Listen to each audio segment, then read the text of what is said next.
السلام عليكم، مرحبا بكم فيديو جديد من قناة ديما تي في سبور. في الفيديو غنشوفوا نقاش على قناة قطرية بحضور الناقد الرياضي المغربي محمد المغودي ولاعب الوداد سابقا ربيع العفوي. غادي نسمعوا اشنو قال على الودية اللي جراها المنتخب المغربي امام منتخب الكوت ديفوار، كذلك نسمعوا شنو قالوا على الحظوظ ديال المنتخب المغربي في المنافسة على كأس افريقيا القادمة. خليكم تشاهدوا الفيديو ونرجعوا من بعد.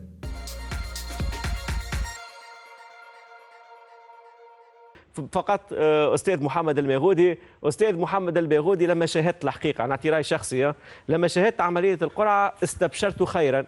قرعه ممتازه، حضور نجوم كبار، الاجواء جيده جدا، ولكن ممكن لما شاهدت مباراه المغرب والكوت ديفوار عملت خطوات للوراء بالنظر للظروف، بالنظر لوضعيه الملعب. على فكره المعشب في بعض الاحيان ممكن تشاهدوا اخضر، اللون اخضر جميل، ولكن العشب سيء جدا، واقلق راحه المنتخب المغربي على ما اعتقد استاذ.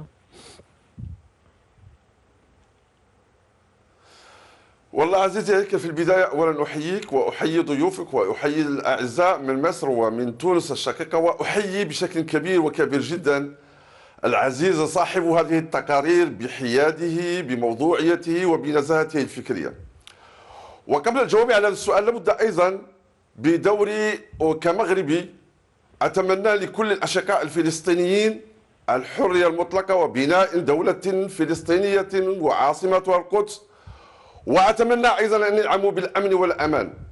وطبيعي جدا أن أعبر عن هذا التضامن لأنني أنتمي إلى بلد ملكها هو الذي يتحمل مسؤولية رئاسة لجنة القدس ويتبنى هذه القضية وطنيا وإفريقيا وعالميا. وأيضا بالأمس عشت تظاهرة بالرباط، أقول بكل أمانة كانت لحظة تاريخية نفسية رائعة. إذا كل الحب وكل العشق للأشقاء الفلسطينيين وكل التقدير لأشقاء الجزائريين وهم يستعدون لاستقبال إخوانهم الفلسطينيين. هكذا يجب أن نكون، وهذا هو طلبنا وهذا هو مرادنا وهذا هو طموحنا جميعا كعرب وكمسلمين.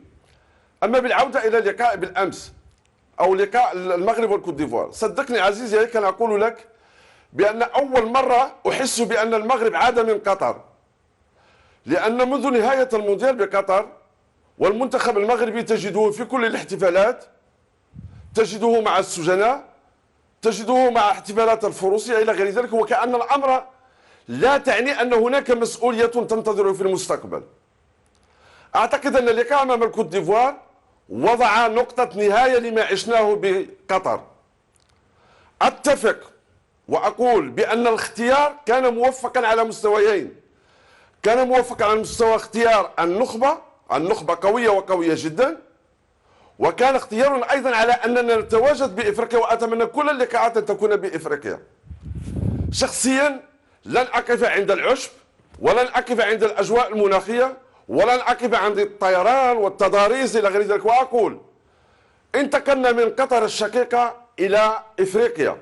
إفريقيا يجب أن نحضر إليها إفريقيا، يجب أن نركز إليها وعليها وعلى تفاصيلها إفريقيا. وأقول أيضا للنخب الوطني ولكل المسؤولين عن النخبة المغربية لن نقبل بأي نتيجة إلا أن نكون مع الأوائل في هذه النهائيات. ونمشي مباشرة أستاذ محمد المغودي قبل ما يعطي رأيه ربيع في مجموعة المنتخب المغربي. أستاذ محمد المغودي، الجميع يتساءل عن الهدف الأساسي المعلن للجامعة المغربية لكرة القدم بالنسبة لهذه الكأس الإفريقية. إعلاميا منطقيا منتخب لعب نصف نهائي كأس العالم مطالب بحصد اللقب، ولكن هل هذا الضغط ممكن يأثر على هدف الاتحاد المغربي؟ ممكن الاتحاد المغربي صعب أن يعلن هدف الفوز بكأس إفريقيا حتى يخفف الضغط، أم أنه ممكن تكون في نوع من الشجاعة باعتبار قيمة النتائج في الفترة الأخيرة والاتحاد المغربي يعلنها صراحة أنه ذاهب للكوت ديفوار من أجل الفوز باللقب؟ والله عزيزي هيك أعتقد أن رئيس الجامعة الملكية المغربية لكرة القدم هو بدوره قال بأننا سنفوز باللقب ديال 2025 و 2027. أعتقد إذا كان هناك من وضع الضغط فقد وضعه رئيس الجامعة الملكية المغربية لكرة القدم. أنا شخصيا أقول بحكم قيمة اللاعبين المتواجدين داخل الفريق الوطني المغربي وبحكم أيضا التربية التي تربوا عليها داخل الاحتراف. أنا أعتقد مثل هذه الضغوطات لا تأخذ من حقهم ولا تأخذ من إمكانياتهم، وبالتالي أنا أقول كل الإمكانيات متوفرة، كل الشروط متوفرة، وبالتالي أنا شخصيا من الذين يطالبون الفريق الوطني المغربي بالتنافس على اللقب القاري. أن يكون ذلك ضغطا أم لا، فهذا أمر لا يهمني لا من قريب ولا من بعيد، بقدر ما يهمني أن كل الإمكانيات متوفرة وما علينا إلا التنافس على اللقب. واضح طبيعي جدا. هو هذا تقريبا ما سيقوله تقريبا اغلب العقلاء والاعلاميين النزهاء، باعتبار فريق لعب نصف نهائي كاس عالم مطالب بتحقيق لقب قاري. ربيع، نجيك للقرعه، نجيك لمجموعه المنتخب المغربي. المغرب مع الكونغو الديمقراطيه، زامبيا وتنزانيا. كيف ترى هذه القرعه؟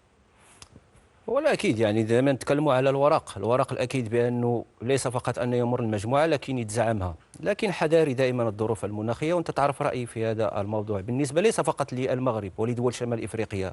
إذا ما استرجعت أو استحضرت أو رجعت إلى الخلف، أعطيني أفضل إنجاز أو فريق خارج يعني بعيدا ممكن باستثناء المنتخب المصري حقق اللقب. يعني بالنسبة لي هي دائما هذا سؤال أطرحه، إذا حتى أنه يعني تبين العكس. نتكلموا على زامبيا اللي تصدرت في مجموعة ضد الكوت ديفوار. صحيح يقولوا الكوت ديفوار بأنه يلعب مبارياته بحكم أنه مباريات ودية، لكن أنا شفت عكس ذلك بحكم مشاركة العناصر الأساسية.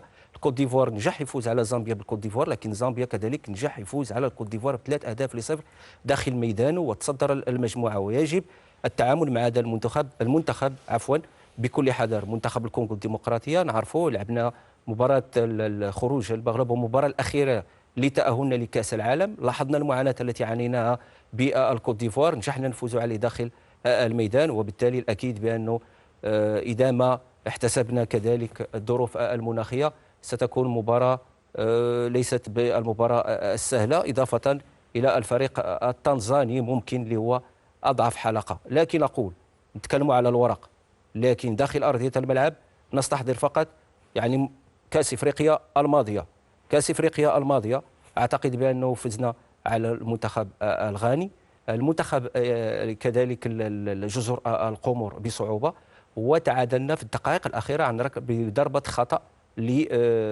لحكيمي اللي أهلتنا أننا نتصدروا المجموعة، لأنه لو فاز على المنتخب الكاميروني كنا سوف نحتل المركز الثاني. وبالتالي الأكيد بأنه منتخب المغرب في كأس العالم في أجواء مثالية، أنا في رأيي الشخصي يجب كذلك أخذ على الاعتبار بالنسبة للمنتخب المغربي لما يلعب في مباريته يعني جنوب الصحراء، وهذا عامل مهم يجب يتم أخذه بعين الاعتبار.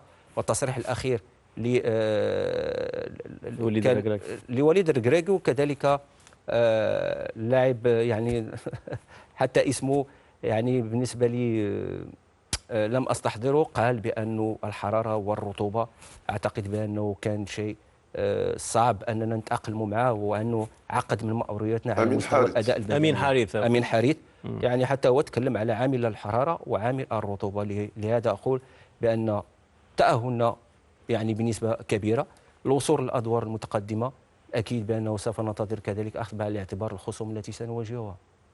طبيعي جدا ولو أنه الحقيقة الأجواء المناخية تغيرت. المنتخب المغربي لن يجد الظروف التي وجدها في كأس العالم. على فكرة المنتخب المغربي حتى في المباريات الأخيرة أمام المنتخبات الإفريقية النتائج تقريبا باستثناء بوركينا فاسو الانتصار، مع نتحدث على الفترة الأخيرة للمنتخب المغربي. صحيح. وما عرفتش إذا أنت تتفق معي بالنسبة لمنتخبات شمال إفريقيا، تكلم عن تونس، الجزائر، المغرب، وإذا ما تاريخ موجود تستحضر هذه المنتخبات تعاني بحكم خاصة النموذج الذي ننهجه، تقريبا أغلب العناصر مولودة في فرنسا بظروف مختلفة وبجو منعش.